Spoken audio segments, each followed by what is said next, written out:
నమస్తే SR7 TV news కి స్వాగతం. కాంగ్రెస్ సర్పంచ్ అభ్యర్థి నామినేషన్ దాఖలు. వనపర్తి జిల్లా గోపాల్పేట్ మండలం గ్రామ పంచాయతీ రెండవ సాధారణ ఎన్నికల్లో భాగంగా శనివారం పలు అభ్యర్థులు నామినేషన్లు వేయడం జరిగింది. దీనిలో భాగంగా కాంగ్రెస్ అభ్యర్థిగా ఎం అరుణ ఆంజనేయులు నామినేషన్ వేయడం జరిగింది. వారి వెంట పెద్ద ఎత్తున కార్యకర్తలు పాల్గొనడం జరిగింది. జిల్లా ఎస్పీ సునీతారెడ్డి ఆదేశాల మేరకు నామినేషన్ వేసే గ్రామ పంచాయతీల వద్ద పోలీసుల బందోబస్తుతో ఎటువంటి అవాంఛనీయ సంఘటనలు జరగకుండా నామినేషన్ ప్రక్రియ సజావుగా కొనసాగింది. కెమెరా పర్సన్ కేపీ రెడ్డితో MD Nazeer, SR7 TV news, Gopalpet.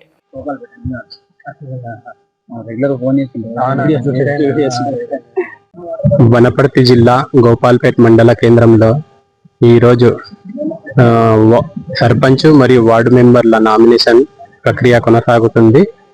ఇక్కడ RO రిటర్నింగ్ అధికారి నుంచి ఇంతవరకు ఎంతమంది నామినేషన్లు వేశారో వారిని అడిగి తెలుసుకుందాం. వార్డు మెంబర్ మరియు సర్పంచ్ ఎన్నికల ప్రక్రియ పరంగా ఇక్కడ ఉన్న RO విజయ్ కుమార్ సార్ దగ్గర ఒకసారి వారి మాటల్లో విన్నాం. ఈ రోజు 12:40 సమయం వరకు గోపాల్పేట గ్రామ పంచాయతీకి సంబంధించి సర్పంచ్ ఒక నామినేషన్, 8 వార్డు మెంబర్లు నామినేషన్ వేయడం జరిగింది. చాకల్పల్లి గ్రామానికి సంబంధించి 3 సర్పంచ్ గా నామినేషన్ దాఖలు చేయడం అయింది. వార్డు మెంబర్ ఇంతవరకు ఎవరు నామినేషన్ ఇవ్వలేదు. సార్ చెప్పండి, ఇక్కడ ఇప్పుడు ఈ ఎన్నికల ప్రక్రియ నామినేషన్ ప్రక్రియ ప్రకారంగా ఇక్కడ ఏమన్నా మీకు సమస్యలు ఏమైనా ఎదురవుతున్నాయా, లేకపోతే సజావుగానే సాగుతుందా సార్? సమస్యలు ఏం లేవు, ఇప్పటివరకు అంతా ప్రశాంతంగానే జరుగుతుంది. ముగ్గురు ఉండండి, సార్కి ఇవ్వండి. ఒకసారి మీరు ఇటు సైడ్ సార్, ఒకసారి తీసుకోండి. ఇప్పుడు తీసుకోండి సార్, రైట్ ఇచ్చేసేయండి. రండి. గోపాల్పేటలో సర్పంచ్ అభ్యర్థిగా నామినేషన్ వేయడానికి వచ్చిన సువర్ణ ఆంజనేయులు మేడం దగ్గర ఒకసారి వాళ్ళు అభివృద్ధి ఏ విధంగా చేస్తారనేది మాట్లాడుకొని వాళ్ళు తెలుసుకుందాం. మేడం చెప్పండి, మీరు గెలిస్తే మీరు ఈ గ్రామాన్ని, ఈ మండలానికి అభివృద్ధి ఎలాగా చేస్తారు?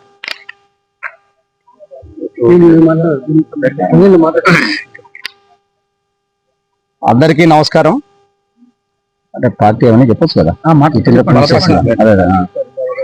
కాంగ్రెస్ పార్టీ బలపరిచినటువంటి గౌరవ ఎమ్మెల్యే మేఘారెడ్డి గారు ఆశీర్వదించినటువంటి అభ్యర్థిగా, గోపాల్పేట గ్రామ సర్పంచ్ అభ్యర్థిగా ఎల్లెపోగుల సువర్ణ ఆంజనేయులు ఇవాళ బరిలో ఉన్నారు.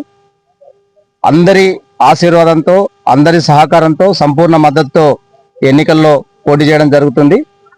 ఎన్నికల్లో రాష్ట్ర ప్రభుత్వం ప్రవేశపెట్టినటువంటి అనేక అభివృద్ధికరమైనటువంటి సంక్షేమ పథకాలని ప్రజల్లోకి తీసుకెళ్లడం, ప్రతి సంక్షేమ పథకాన్ని ప్రతి గడపకు కూడా తీసుకెళ్లడం, బడుగు బలహీన వర్గాల ప్రజలు ఎవరైతే ఉన్నారో, ఇప్పటివరకు సంక్షేమ పథకాలు అందనటువంటి వాళ్ళు లేదా అనేక రకాలుగా ఇబ్బందులు ఉన్నటువంటి ప్రతి గడపకి సంక్షేమ పథకాలని చేర్చి అట్టడుగున ఉన్నటువంటి వాళ్ళని అభివృద్ధి పథంలోకి తీసుకురావడం అనేది మా లక్ష్యంగా ముందుకు సాగుతున్నాం.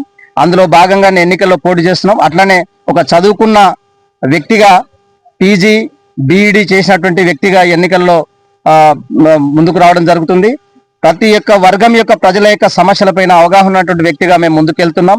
ప్రజలు ఏ సమస్య చెప్పినా ఆ సమస్యకు ఒక పరిష్కారాన్ని చూపి, ఆ పరిష్కారాన్ని వాళ్ళ కళ్ళ ముందే చూపెట్టి, అన్ని రకాలైనటువంటి అధికారులు అనధికారులతోన సమన్వయంతో పనిచేసి ఈ అభివృద్ధి కార్యక్రమాన్ని ముందుకు తీసుకెళ్లడంలో భాగంగా ఎన్నికల బరిలో ఉంటున్నాం. కాబట్టి ప్రజలందరూ సంపూర్ణంగా సహకరించి మా అభివృద్ధికి, మా గెలుపుకు సహకరించాల్సిందిగా కోరుతున్నాం.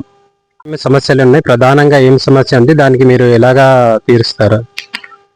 మండల కేంద్రంలో ప్రధానంగా అంటే ఏమంటారు చూడు, రాజులు మారినా, రాజ్యాలు మారినా ప్రజల జీవితాలు మారలేదన్నట్టుగా గత అనేక ప్రభుత్వాల హయాంలో కొన్ని అంటే చాలా రకాల సమస్యలు ఉన్నాయి. ఇప్పటికీ ప్రజలు ఇన్నేళ్ళు స్వాతంత్రం వచ్చినా కూడా మోరి లేదు, మాకు లైట్ లేదు అనేటువంటి పరిస్థితి వచ్చింది. కాబట్టి ప్రధానంగా అంటే రోజువారీ కనీస వసతులు ఏవైతే ఉన్నాయో ప్రజలకు ఆ సమస్యల విషయంలో కూడా ఇబ్బందులు పడుతున్నారు. కాబట్టి రోడ్లు కానీ, CC రోడ్లు కానీ, లైట్లు కానీ, అంతేకాకుండా ప్రజల్ని ఈ మౌలిక వసతులే కాకుండా వాళ్ళని అనేక రంగాలు అంటే విద్య, ఆరోగ్య, వైద్య రంగాల్లో వాళ్ళని సంపూర్ణమైనటువంటి అవగాహన కలిగించి వాళ్ళ జీవన ప్రమాణాలే మారేటట్టుగా, ప్రజల యొక్క జీవితాలే సమూలంగా మారేటట్టుగా ముందుకెళ్ళినటువంటి ఉద్దేశంతో ఉన్నాం. ప్రధానంగా మండల కేంద్రంలో కొన్ని సమస్యలు అంటే ఈ రోడ్లు కానీ లేకపోతే కొత్త కాలనీస్ చాలా ఉన్నాయి. పెద్ద మండల హెడ్ క్వార్టర్ కాబట్టి కొత్త కాలనీలు ఈ కాలంలో ఏర్పడినటువంటి కొన్ని ఉన్నాయి. వాటిలో మౌలిక సమస్యలు కొన్ని ఉన్నాయి. వాటి అన్నింటినీ పరిష్కరించాలనే ఉద్దేశంతో మేము ముందుకు వెళ్తున్నాం.